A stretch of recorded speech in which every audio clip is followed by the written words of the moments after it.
Sometimes you find yourself in the middle of nowhere, and sometimes in the middle of nowhere you find yourself. You see, I never wanted to move to Mount Vernon. It was never my dream to live in a small town with one grocery store and no shopping mall. I missed the noise of the city, the constant energy of too much to do. Mount Vernon was like moving to a foreign country to me, and I couldn't find my place in this small town.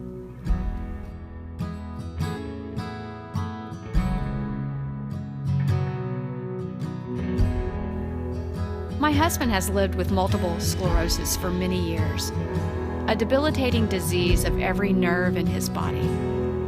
He was desperate to move from the city, somewhere slower and quieter, relaxed to the sound of boat engines and fishing lures hitting the water.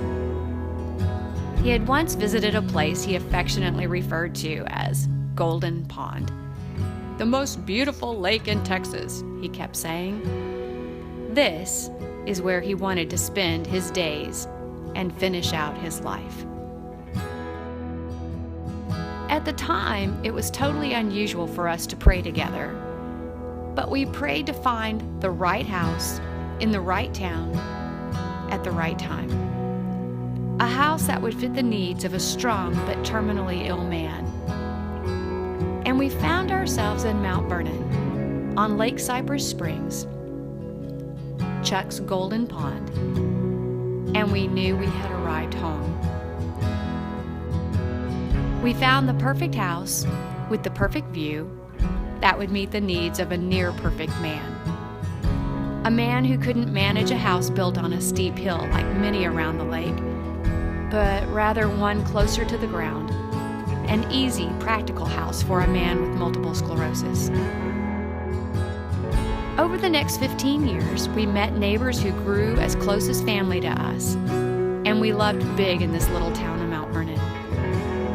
And we found God here, or should I say, He found us here, and discovered He wasn't content being at the bottom of our priority list, but rather selfishly wanted to be at the top.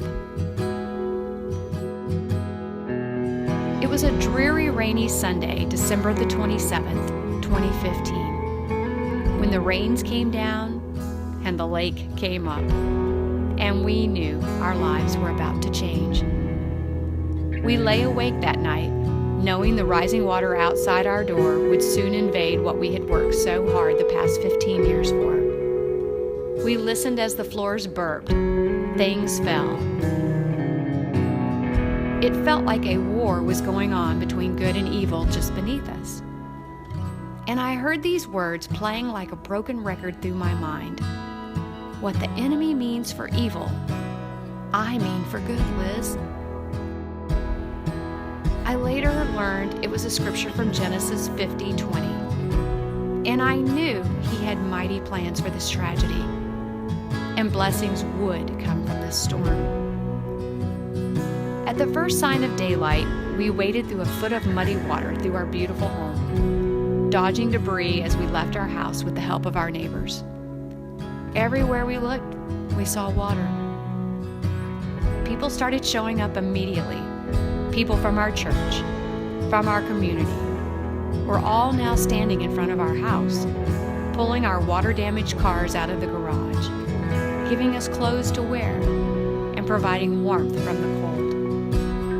And many of them offered their homes for us to live in.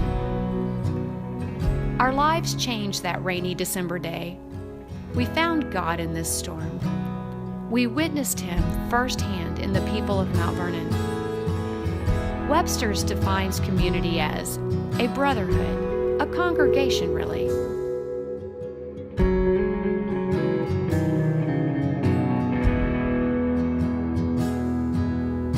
I couldn't agree more.